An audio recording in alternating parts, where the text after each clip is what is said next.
In 1118, after a lifetime of fighting to help secure the reigns of the first three Norman kings of England, Robert de Beaumont, Count of Meulan and the first Earl of Leicester peacefully passed away. But within just 2 years of his death, all that Robert had fought his long life to secure would be thrown into chaos as the Rota Fortunae was turned and tragedy strikes almost all of the English nobility, creating chaos for some and opportunity for others. But how would the de Beaumonts fare in this turmoil? I'm Jim Butler, welcome to Hidden Histories of Leicester, and this is Casino Royale Part 3, Birthright.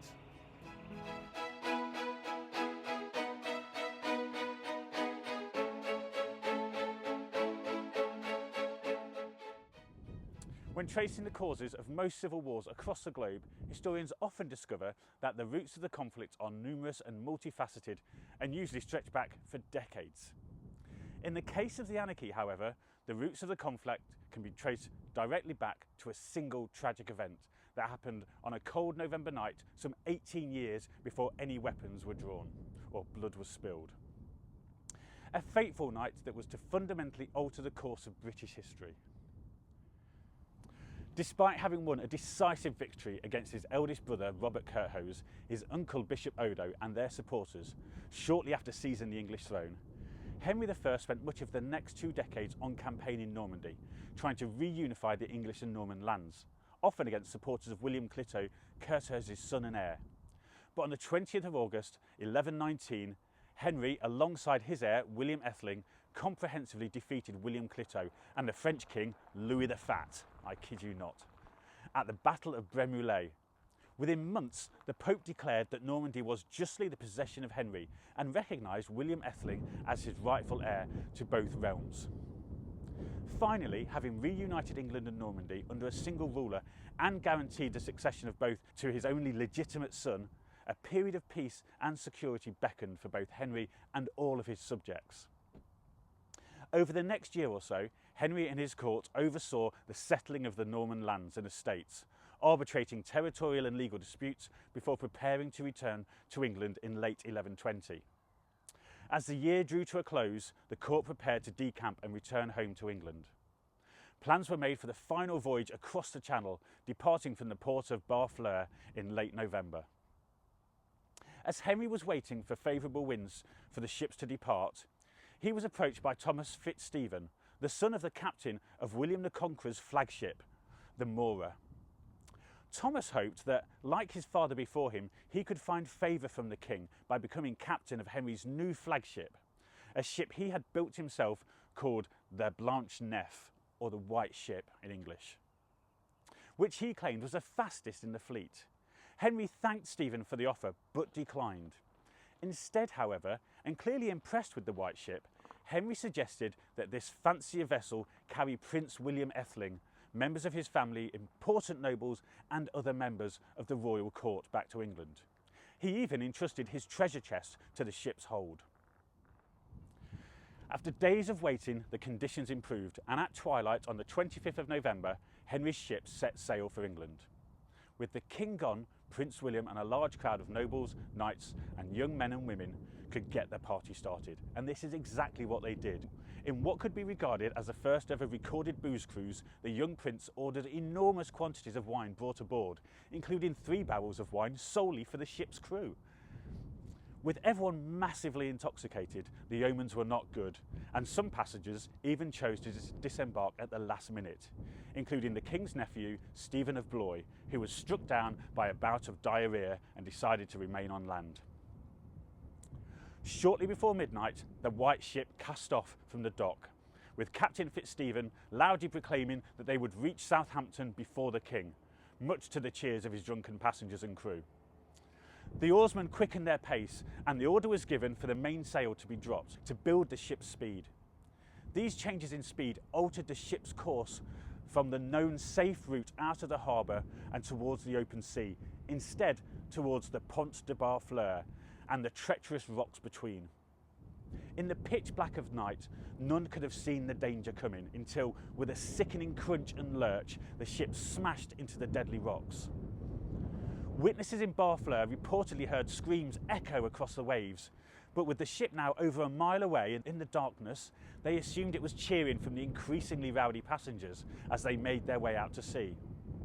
The true horror of the tragedy wouldn't be known until the next day, when the lone survivor, a butcher named Birthright, who had only boarded the ship to retrieve some debts owed to him, was found clinging to the rocks close to where the white ship sank. He recalled how, within minutes of the ship striking the rocks, the boat capsized, throwing crew and passengers into the freezing sea. What would become the cruelest twist of fate for Henry was the knowledge that, having been safely placed in the white ship's only rowboat by his royal guards, William Etheling, heir to the English and Norman thrones, could have survived the disaster. But upon hearing his half-sister's cries for help, William had the boat turned round and returned to the rapidly sinking wreck to rescue her. As he approached, dozens of the white ship's 300 passengers and crew desperately tried to scramble onto the tiny rowboat, and in doing so pulled both the boat and William under the waves. Within just 30 minutes, William Etheling, along with the cream of the English and Norman nobility, young heirs to numerous titles and estates across both sides of the Channel, were lost.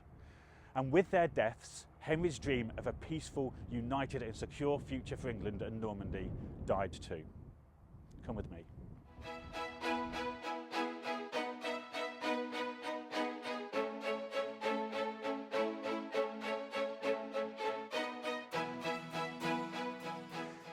Two young nobles who hadn't been on the white ship were the twin sons of Henry's former faithful advisor, Robert de Beaumont, the first Earl of Leicester.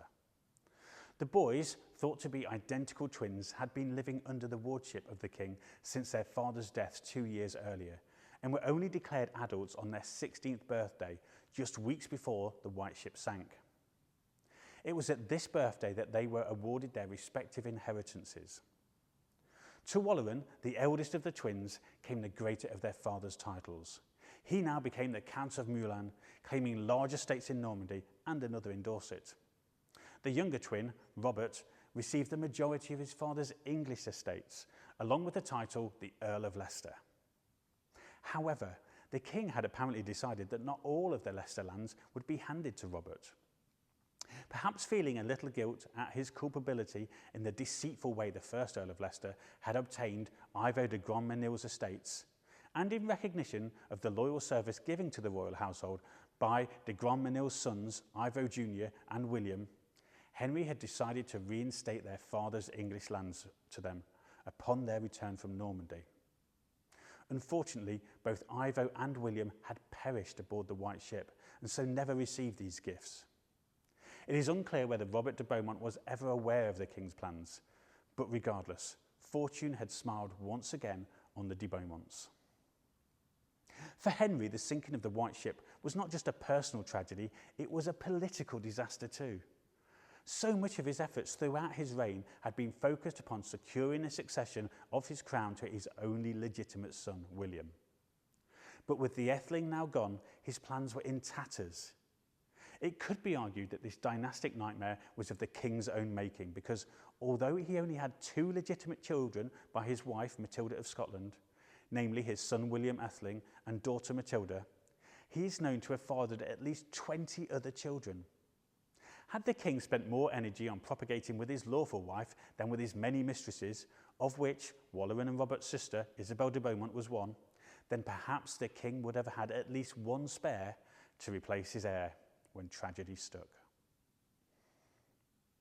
The now 53-year-old widowed Henry did desperately try to remedy the situation by marrying the 18-year-old Adeliza of Louvain, less than a year after the white ship had sank.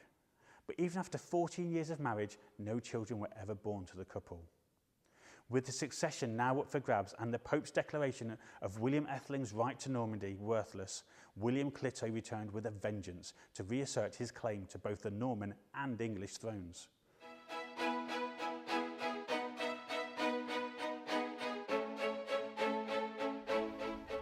William Clito soon built up a following of Norman nobles who now swapped their allegiance from the king to William. Sucked into this conspiracy was Henry's former ward, the 18-year-old Count of Meulan, Waleran de Beaumont. But in 1122, the king detected the conspiracy and launched a preemptive strike against the young rebels in Normandy, and Waleran was forced to retreat to his castle of Brionne. Through 1123, Waleran continued to oppose the king until the Battle of Bergerolles in March 1124. Here, after leading a mounted charge and having his horse shot from under him, Waleran was decisively beaten by Henry's troops, resulting in his surrender and arrest and the seizure of all his lands. His gamble had failed. Meanwhile, Waleran's twin Earl Robert was fighting his own French battles. Having been favoured by the king with great Norman lands through his marriage to the daughter of a Breton noble, Robert spent much of the 1120s in France trying to subdue and integrate those troublesome new estates. However, in 1129, and for reasons unknown, Waleran was released from prison, and from that point onwards, both Beaumont twins feature regularly at Henry's court. Now back in England, Earl Robert's attention returns to his home county, and he soon begins consolidating his estates in Leicestershire, forcefully seizing lands held by the Bishop of Lincoln and the Earl of Chester. However, despite his own iron grip on his kingdom and Norman lands, Henry knew time was running out to secure the succession. And so in 1127 and again in 1131, the king named his daughter, the Empress Matilda, as his heir. This seemed the best solution to all. Not only had Matilda proven her worth, successfully acting as imperial regent for her first husband, the Holy Roman Emperor, Henry V, on numerous occasions, William of Malmesbury also credited her with displaying her father's courage and her mother's piety. What more could anybody ask for in a queen? And so Henry demanded, and was easily granted, an oath from all his nobles that, upon his death, Matilda would succeed him and they would support her. If only life were that simple. Follow me.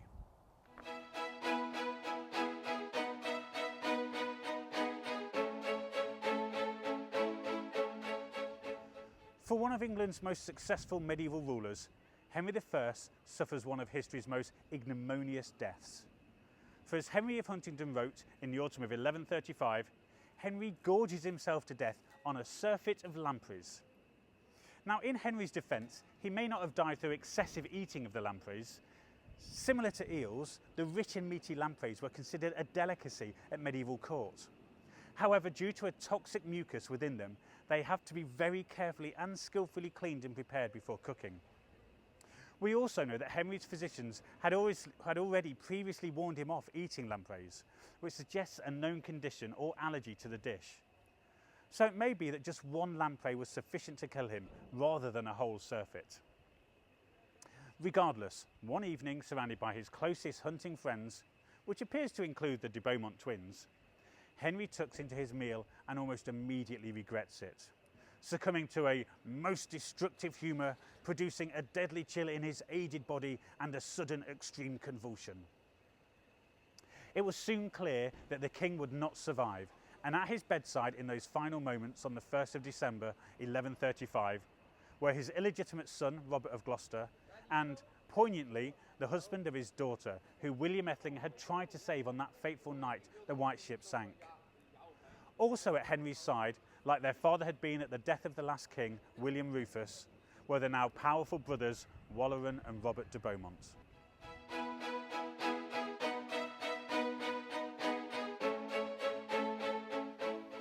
The death of Henry I signals both the end of a period of strong leadership and relative peace for the people of England, and the end of this instalment of Casino Royale.